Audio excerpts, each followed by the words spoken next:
वफाकी कबीना ने अज़्म इस्तेहकाम ऑपरेशन की मंजूरी दे दी। वज़ीर आज़म शहबाज शरीफ की ज़ेर सदारत वफाकी कबीना का इजलास। कबीना ने नेशनल एक्शन प्लान के तहत एपिक्स कमेटी के फैसलों की तौसीक कर दी। वज़ीर आज़म ने वफाकी कबीना को अज़्म इस्तेहकाम ऑपरेशन से मुताल्लिक़ क़यास आराइयों बारे आगाह किया।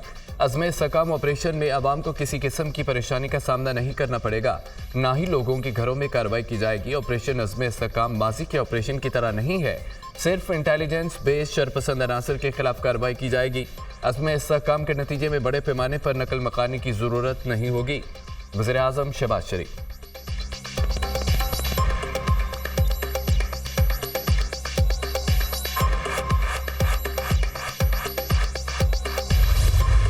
तहरीक इंसाफ की पीरा ऑपरेशन अज़्म इस्तेहकाम की मुखालफत किसी भी फौजी ऑपरेशन की हिमायत करेंगे ना सपोर्ट करेंगे। हम मिलिट्री ऑपरेशन के भरपूर मुखालफत करेंगे। इस ऑपरेशन के पीछे बहुत संजीदा मुहर्रकात हैं। ये मज़ाहमत का वक्त है। असद कैसर की PTI के पार्लिमानी पार्टी इजलास से गुफ्तगू। मुमकिन ऑपरेशन अज़्म इस्तेहकाम के मामले पर तहरीक इंसाफ का जिरगा बुलाने का फैसला। खैबर पख्तूनख्वा भर से कबायली अमायदीन और रहनुमाओं के साथ जिरगा होगा। PTI के मातहत जिरगा 26 जून को पेशावर में होगा। जिरगे में मुमकिन ऑपरेशन के खिलाफ करारदाद मंजूरी के लिए पेश किए जाने का इम्कान। अवाम की मंजूरी के बगैर खैबर पख्तूनख्वा में कोई ऑपरेशन नहीं होगा। आर्मी चीफ पार्लियामेंट में ब्रीफिंग दें, पार्लियामेंट को एतमाद में लिया जाए। इन कैमरा ब्रीफिंग होनी चाहिए। रहनुमा तहरीक इंसाफ अली मोहम्मद खान की गुफ्तगू।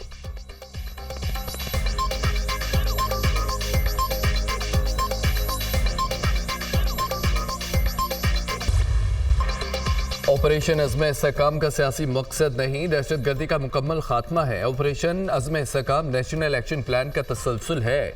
इससे मुतालिक अभाम पैदा करना दुरुस्त नहीं।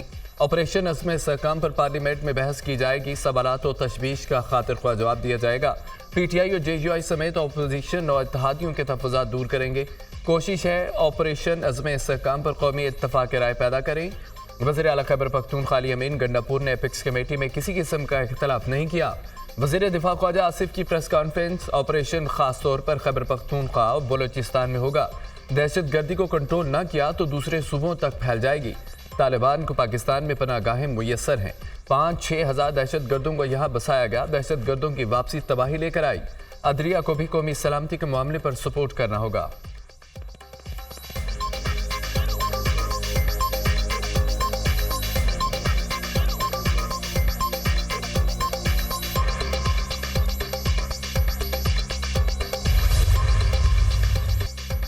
ये बात सच है, IMF के साथ मिलकर बजट बनाना पड़ा। आज अगर हमें IMF का जवाब आ गया तो ऐवान को आगाह करेंगे। उम्मीद है हमें इस हवाले से खुशखबरी मिलेगी। हुकूमती अखराजात में कमी के इकदाम कर रहे हैं। अखराजात में कमी के हवाले से नताइज ऐवान में पेश करेंगे। पाकिस्तान वर्क्स डिपार्टमेंट के खात्मे का ऐलान हो चुका है। पाकिस्तान वर्क्स डिपार्टमेंट में नाकाबिले बयान करप्शन होती है। वज़ीर ख़जाना की सरबराही में डाउन साइजिंग के लिए कमेटी बन चुकी है।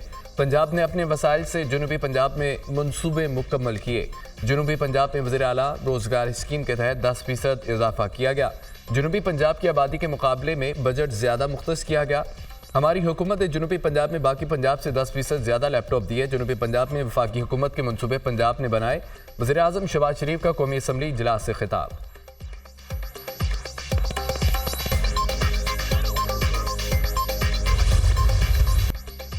चार्टर ऑफ इकोनॉमी कहीं से डिक्टेट नहीं हो सकता। इस पर सबसे मशवरा और इत्तफाक राय पैदा करना होगा। नैब और पाकिस्तान की मुआशरत साथ नहीं चल सकते। नैब सियासतदानों को बदनाम करने और सियासी इंजीनियरिंग का इदारा है। नैब को ख़त्म करना हमारा और वज़ीर आज़म का मंशूर है। मिसाक मुआशरत के बगैर मसाइल हल नहीं हो सकते। चेयरमैन पीपल्स पार्टी बिलावल भुट्टो का कौमी असम्बली में खिताब। अशिया पर सेल्स टैक्स जमा करने का इख्तियार सूबों को देने का मुतालबा। सरप्लस सेल्स टैक्स की सूरत में सूबे अदाफी रेवेन्यू पास रखेंगे। अगर सूबे हदफ हासिल नहीं करते तो अपने बजट से हदफ पूरा करेंगे। बजट में 70 से 80% इनडायरेक्ट टैक्स लगाए गए।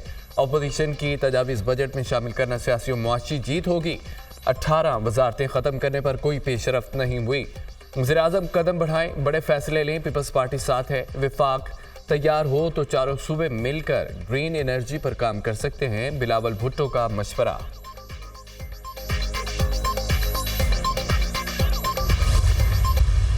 हुकूमत टैक्स टू GDP 13% तक बढ़ाने के लिए पुरज़्म है। बजट में FBR की डिजिटलाइजेशन के लिए 7 अरब मुख्तस किए हैं। वक्त आ गया जो दुकानदार ताजर दोस्त स्कीम का हिस्सा नहीं बने उनके खिलाफ कार्रवाई हो। स्टेशनरी के लिए टैक्स से इस्तिस्ना बरकरार रखा गया। PIA की निजकारी का अमल तेज किया जा रहा है। ज़राअत, तालीम, सेहत के शोबे हुकूमत की तरजीहात में शामिल हैं। वज़ीर ख़जाना मोहम्मद औरंगज़ेब का कौमी असम्बली में खिताब।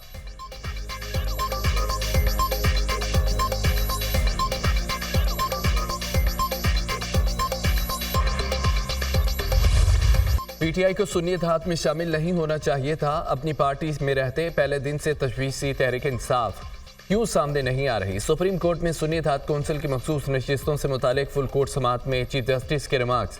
तहरीक इंसाफ केस में फरीक है, न कोई मुंतखब नुमाइंदा। अदालत के सामने केस सुन्नी इत्तेहाद कौंसिल का है, मखसूस नशिस्तें दी जाएं। इलेक्शन कमीशन के फैसले अच्छे भी होंगे और बुरे भी। जो फैसला चैलेंज ही नहीं हुआ उसे अच्छा या बुरा कैसे कह सकते हैं? कोई प्रेशर था या नहीं था, दुनिया को क्या मालूम, हमारा कोई लेना देना नहीं। सुप्रीम कोर्ट का फैसला इंटर पार्टी इलेक्शन न कराने पर था, इसके असरात हो सकते थे। हमारा काम नहीं कि कौन किसको मुंतखब करता है। 91 पोस्ट थी तहरीक इंसाफ में, सब बिला मुंतखब रहे। मुझे समझ नहीं आती क्यों इंटर पार्टी इलेक्शन नहीं कराते। यही जमहूरियत है। जमहूरियत की जरूर बात करनी है लेकिन इंटर पार्टी इलेक्शन नहीं कराना। चीफ जस्टिस के रिमार्क्स। मैं कमल शोजब से मुतालिक चंद दस्तावेज़ात जमा कराना चाहता हूँ। वकील सलमान अकरम राजा की इस्तदा। चीफ जस्टिस ने सलमान अकरम राजा को दस्तावेज़ात जमा कराने से रोक दिया। दस्तावेज़ात नहीं लेंगे, हम केस नहीं बनाते। चीफ जस्टिस का जवाब।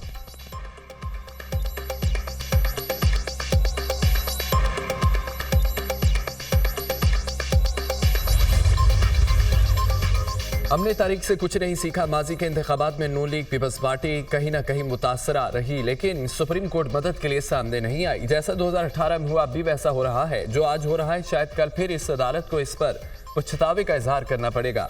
इलेक्शन कमीशन ने 2 फरवरी को आज़ाद डिक्लेयर कर दिया था। इसके बाद उन उम्मीदवारों के पास और कोई चॉइस नहीं थी। इलेक्शन कमीशन ने इंतखाबी निशान वाले फैसले की गलत तशरीह की थी। इस बात पर नताइज लोग क्यों भुगतें? जस्टिस अतर मिनल्ला के रिमार्क्स। जस्टिस जमाल मुंतखिल ने कहा है कि पार्टी वाबस्तगी जाहिर करके जमात तब्दील करने वाला नाअहल तस्वुर होगा। किसी उम्मीदवार को इख्तियार ही नहीं वो एक पार्टी का डिक्लेरेशन देकर दूसरी में चला जाए। जस्टिस मंसूर अली शाह ने रिमार्क्स दिए कि सारा मामला शुरू ही सियासी जमात के उम्मीदवारों को आज़ाद करार देने से हुआ।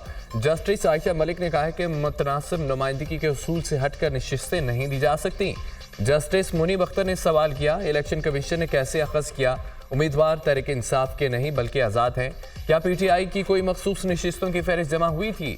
जस्टिस अमीनुद्दीन का इस्तफसार, PTI की फहरिस्त जमा हुई थी? वकील इलेक्शन कमीशन का जवाब, आप हमें इस फहरिस्त की पेपर बुक दे दें। जस्टिस आयशा मलिक का मुकालमा, अदालत ने तहरीक इंसाफ की मखसूस नशिस्तों की लिस्ट फराहम करने की हिदायत कर दी। सुप्रीम कोर्ट में मखसूस नशिस्तों से मुतालिक केस की समाअत जुमेरात तक मुलतवी।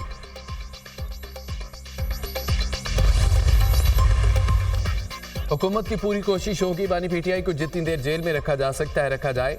हम आईन और कानून के मुताबिक बानी PTI को अंदर रखेंगे। इनकलाब उन्होंने लाना नहीं है। डायलॉग पर वो यकीन नहीं रखते तो क्या करना चाहिए? बानी PTI जेल से बाहर आ जाएं तो तूफान नहीं आएगा। जमहूरियत में डायलॉग के अलावा कोई और रास्ता नहीं, इसी से मामलात हल होंगे।